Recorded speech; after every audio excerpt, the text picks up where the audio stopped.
Fala galera do Geo Prepara, tudo bem? Que prazer encontrá-los mais uma vez.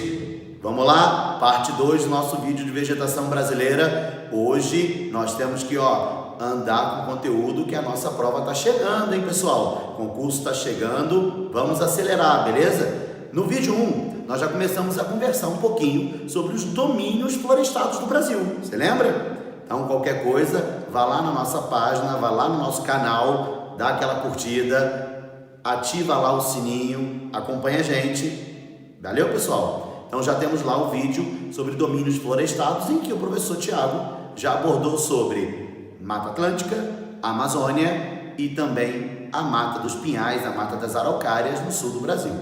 Hoje a gente precisa continuar, então continuamos aqui nessa nossa primeira etapa de hoje falando sobre cerrado. Gente, extremamente importante.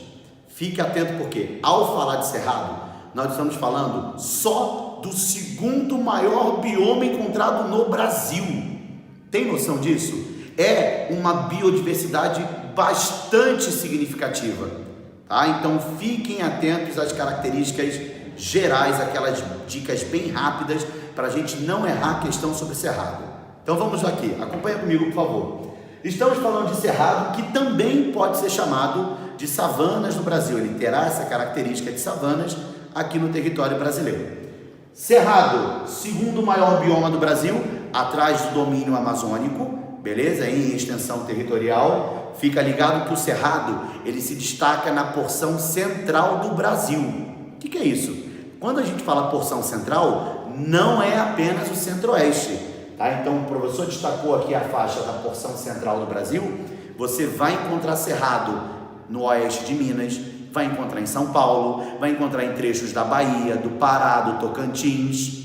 Então ele vai além do centro-oeste brasileiro, tá? Ele atua em quase 10 estados do país, na porção central do país. Isso é uma dica importante, beleza? Outra dica importante, estamos falando de um bioma que ele apresenta clima tropical típico. Opa, clima dominante na região, clima tropical típico, duas estações muito bem definidas, o verão quente e úmido, o inverno ameno e mais seco. Então fica ligado nisso. Isso interfere diretamente na sazonalidade que a vegetação vai apresentar, né? O cerrado já não é uma vegetação perennifólia, como nós falamos no vídeo anterior dos biomas florestados. O cerrado já vai ser uma vegetação caducifólia, decídua, onde a vegetação ela perde as folhas no período mais seco. Então isso é uma característica fundamental encontrada em cerrado, beleza? O cerrado é uma vegetação multiextrativa.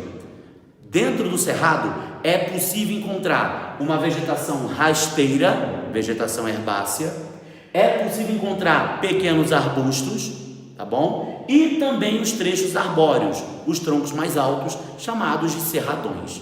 Então é possível encontrar essa vegetação multiextrativa no cerrado. Fica ligado. Vegetação de casca grossa, isso é uma característica que a vegetação ganha retendo água no período mais seco, por isso que a casca acaba sendo mais grossa. Galhos e troncos retorcidos, outra característica encontrada na região. Detalhe, também é uma vegetação de raízes muito profundas, diferente da Amazônia, que a raiz é bem superficial. Cerrado tem característica de raiz profunda, a vegetação vai em busca da captação de água, até porque a área do cerrado brasileiro é conhecida como a caixa d'água do Brasil. Então você tem informação de inúmeros aquíferos naquela região, importantes para a captação de água que essa vegetação vai realizar. Outro ponto importante, como eu tenho um clima tropical típico, com duas estações muito bem definidas, o solo dominante na região é um solo ácido. Esse solo ácido necessita, caso seja utilizado nas atividades econômicas, principalmente na atividade agropecuária, você tem que falar do uso do processo da calagem, a adição de calcário ao solo, técnica desenvolvida a partir dos anos 70 pela Embrapa, como forma de você impulsionar a utilização desse solo no modelo agropecuário. Tudo bem, gente?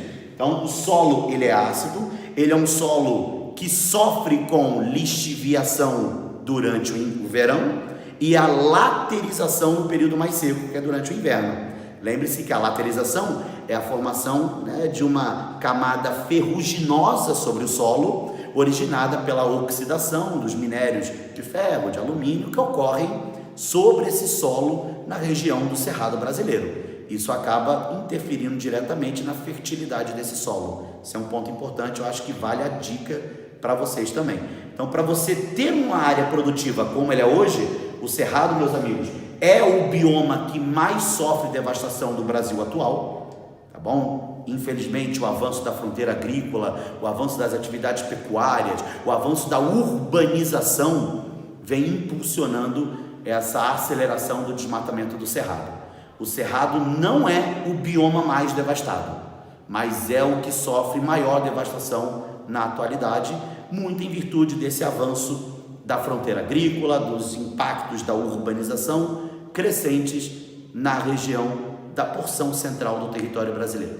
Então, recapitulando, segundo maior bioma, vegetação multiextrativa, caducifólia, ou seja, perde folhas no período mais seco. Então, ela é uma vegetação estacional, também chamada desse jeito, vegetação decídua e o nome caducifólia.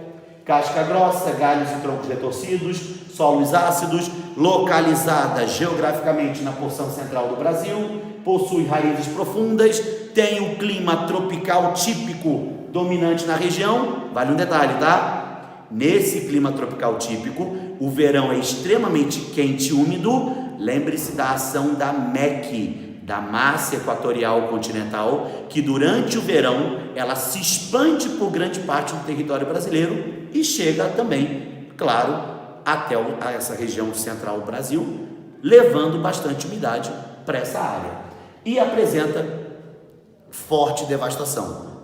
Mais uma vez, é atualmente o bioma que mais sofre impacto.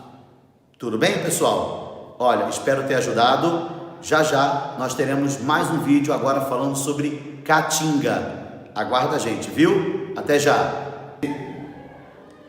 Vamos lá, meus amigos, segunda parte do vídeo de hoje falando sobre caatinga. Questões essenciais para a gente resolver uma boa questão, caso seja cobrado na sua prova de geografia, hein? Vamos lá, gente. Quando falamos de caatinga, sugerimos que você não se esqueça, estamos falando de um bioma que ele é predominantemente encontrado no sertão nordestino. Essa área do sertão fica basicamente numa área de sotavento do relevo na região do interior do Nordeste brasileiro, hein? Fique esperto nisso. Claro que ele é predominante no interior do Nordeste, mas vai também, gente, até o norte de Minas Gerais, onde temos a formação do polígono das secas, estendendo-se, mais uma vez, do interior do Nordeste até o norte de Minas. Dica importante para não errar a questão de caatinga, hein? Esse domínio, pessoal, é um domínio que é bastante heterogêneo, é um domínio extremamente importante na formação das vegetações do território brasileiro. Ele também, domínio encontrado em um tipo climático semiárido. Qual é a principal característica de um clima semiárido? Pensou? Estamos falando de clima bastante úmido ou bastante seco? Boa! Questão também de prova, hein? Estamos falando de um clima seco, um clima que é marcado por baixa pluviosidade. Fique esperto nisso, que clima tropical semiárido, ele não é marcado pelas elevadas temperaturas, hein? Até porque ele apresenta uma grande amplitude térmica diária. A principal característica do semiárido é a sua baixa pluviosidade. O volume de chuvas é muito baixo ao longo do ano. Beleza, turma? Um show de bola. Temos aqui o avanço da desertificação. Isso é um processo, um problema ambiental crescente nessa região da Caatinga, muito em virtude das práticas inadequadas realizadas na atividade agropecuária. Tem avanço da fronteira agrícola também nessa região, que acaba impulsionando de maneira negativa essa questão do processo de desertificação em meio à Caatinga brasileira. Então, recapitulando, domínio encontrado no sertão nordestino, então estendendo-se do interior do Nordeste até o norte de Minas. Vamos ao clima tropical semiárido, presença marcante desse clima, marcado pela baixa pluviosidade e avanço do processo de desertificação. Chamamos atenção para o Rio São Francisco. Rio São Francisco é o único rio perene que atravessa o sertão, beleza? Você tem nessa área da Caatinga a presença de rios intermitentes, ou seja, rios temporários, destacando-se o São Francisco por ser perene, com vazão hídrica constante, e as águas de São Francisco muito utilizadas na questão da atividade agropecuária, no abastecimento urbano e industrial. Então a importância do Velho Chico para o sertão nordestino, ela é gigante, tá bom? E na atividade agrícola, ressaltando mais uma vez, tem um peso bastante grande. A vegetação da Caatinga, caso seja cobrado. Ao falar de Caatinga, rapidinho, estamos falando de uma vegetação caducifólia, ou seja, perde as folhas no período mais seco. É uma vegetação xerófila, ou seja, cria condições de adaptação ao ambiente mais seco. Arbustiva, formada ali por pequenos arbustos. Heterogênea. Caatinga não é só cactácea. Caatinga tem presença de cactos, né, o mandacaru, o xique-xique, mas você também tem outras vegetações, outras plantas encontradas em meio à Caatinga. Ela não é homogênea, Caatinga é heterogênea, fique esperto nisso. É uma vegetação de folhas miúdas, folhas pequenas, isso é até uma característica da vegetação para diminuir a perda de umidade para o ambiente, já que o clima é bastante seco, e temos raízes profundas. Também uma característica da vegetação em busca de captação de água numa região de clima bastante seco. Tranquilo? Não se esqueça de fazer suas anotações que são importantes para a gente fazer uma boa revisão de Caatinga. Tá bom, meus amigos? Boa, pessoal, vamos finalizar nosso vídeo Vegetação Brasileira Parte 2, falando agora do domínio dos pampas, predominantemente encontrado na região sul brasileira. Valeu? Nos acompanha aí a partir de agora. Tentei montar um esquema para tentar facilitar a vida de quem está acompanhando e, claro, precisa daquele resumo básico para a gente fazer uma boa prova. Acompanha só. Falando sobre o domínio dos pampas, nós estamos falando também de um domínio que pode ser chamado pampas, pradarias, campanha gaúcha, campos limpos, são algumas expressões que podem aparecer na sua prova. Primeiro item. Essa vegetação vai possuir como características centrais. Item 1. Formação herbácea e arbustiva. Qual o significado da formação herbácea? Formação rasteira. Beleza, pessoal? Com presença de gramíneas. Isso é uma característica da vegetação dos pampas. Formação de campos abertos, campos limpos. Existe grande atividade de pecuária nessas áreas da região dos pampas, lá na região sul brasileira. Predomínio, como já colocado, na região sul do país, e aí ganha o destaque dos pampas o estado do Rio Grande do Sul, vai ser o nosso grande destaque com a presença da campanha gaúcha, na fronteira com o Uruguai, na fronteira com a Argentina, isso vai chamar bastante a atenção da gente. As colinas suavemente onduladas, isso já na fronteira com o Uruguai, você vai dar o nome de coxilhas, está falando de um relevo levemente ondulado, pequenos planaltos cobertos de uma vegetação bem rasteira, essa vegetação de campos abertos que nós citamos aqui, ponto importante nessa região. O clima dominante é o clima subtropical, bom lembrar algumas características, né? Clima subtropical apresenta as 4 estações do ano muito bem definidas, é um clima frio, é um clima considerado úmido, tá? Com chuvas regulares ao longo do ano, tem grande ação da massa polar atlântica.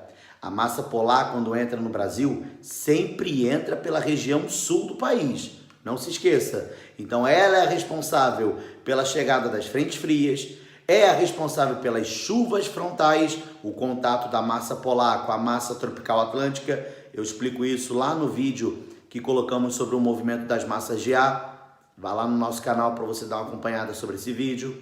Beleza, turma?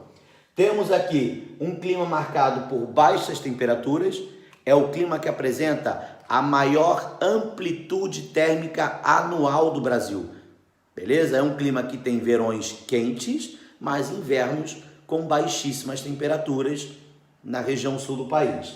e a elevada umidade marcada justamente pela ação da chegada da massa polar, que é constante nessa faixa. Outro destaque aqui que chama a atenção, solos férteis. A presença de solos férteis no sul do Brasil, ela é significativa. Daremos destaque para quem, meus amigos? Solo terra roxa. Esse solo terra roxa, originado da decomposição do basalto.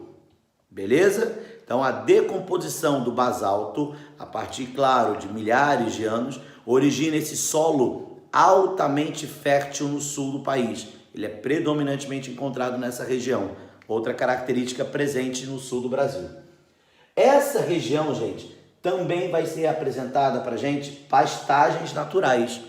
Como é uma região que tem uma vegetação bem rasteirinha, pequenos arbustos, não é uma vegetação de mata densa, de mata fechada, pelo contrário, mata aberta. Então isso facilita a atividade como da pecuária extensiva, isso facilita a presença de pequenos arbustos, tranquilo? E a vegetação bem rasteirinha, a vegetação herbácea, tá bom? Com a presença de gramíneas.